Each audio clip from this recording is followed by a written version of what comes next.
Post-Keynesian economics does not address this issue of distribution at all at this deepest level. The concept of a freely disposable social surplus that is embedded in Straffer's system has shifted, of course, not only with classical economics but also with Marx's economics. Indeed, Straffer's system can be read as a satisfying resolution, at least at a certain formal level, of Marx's project of showing how the appropriation of surplus by some parties who do not contribute to its production is consistent with the conditions of competitive equilibrium. Well, finally, I turn to activity levels and economic growth, and I may have enough time, but if I don't, then I can conclude by simply saying I agree with the Rome 3 people. That would be a suitable summary of my position, I think. But let me try to say something a bit more than that. With regard to the theory of activity levels, and by extension the theory of economic growth, the fact that Straffer deemed it legitimate to inquire into the theory of distribution and prices in a framework of given outputs can be taken to imply that he conceived of a certain separability between the theory of distribution and the theory of activity levels.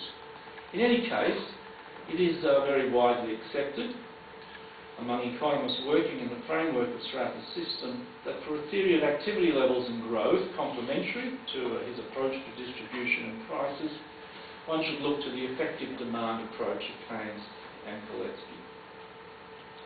Well, the core structure of this principle is something I don't really need to instruct you in. So the two key points that I would make, which will be well known to all of you, is that this is articulated in terms of autonomous and induced demand, where from the induced demand a set of multipliers can be derived, which together with autonomous demands then determine activity levels, or to state the same propositions somewhat differently, somewhat loosely. Investment determines saving via the multipliers and through determination of activity levels, whereas in orthodox theory saving determines investment, with activity levels determined so as to ensure the full employment of the supplies and factors of production. I think about this, there is no disagreement between the attempted Straffer-Keynes synthesis and post-Keynesian economics. But at a methodological level, many post-Keynesians have objected to the long period approach entailed by placing the principle of effective demand in the framework of Straffer's approach to distribution and prices. I've commented on this methodological issue earlier in relation to the idea of long period prices as timeless, ahistorical, blah, blah, blah.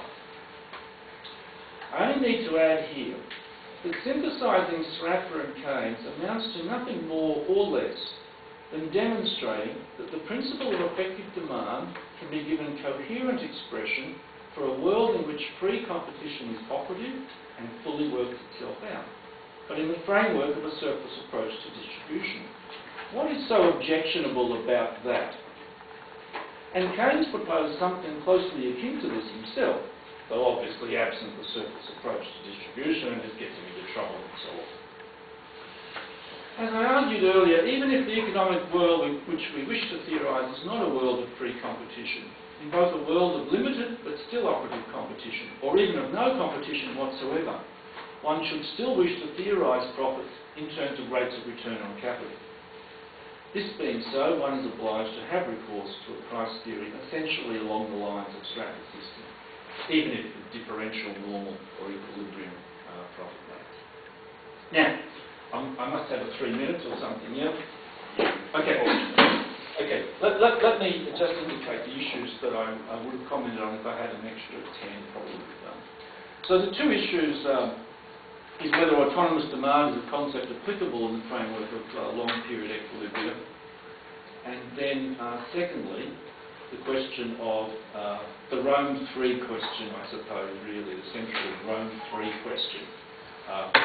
Normal long period prices and income distribution are conceptualised by reference to normal or desired rates of capital utilisation.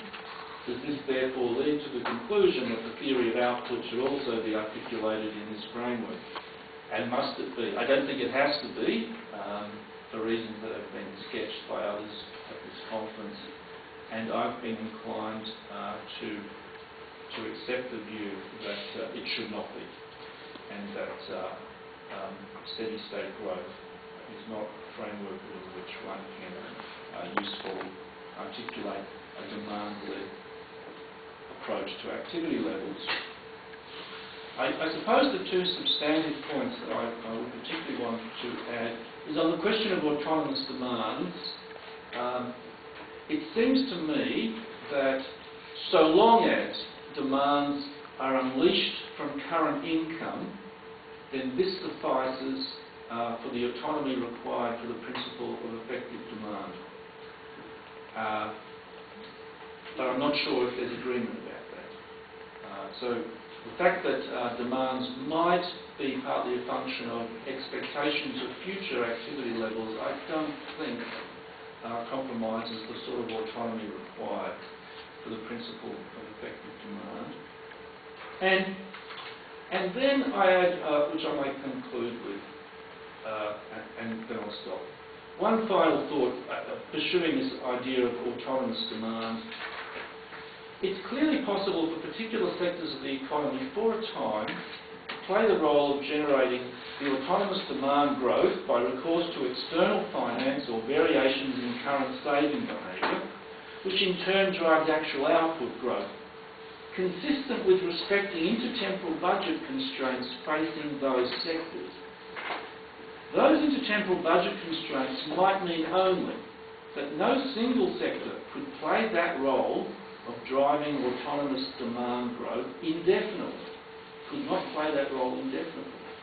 Continuous uninterrupted growth would then depend upon particular sectors' role as the growth driver being replaced by some other sectors as the former reduce their autonomous demand growth, say in order to repair their balance sheets.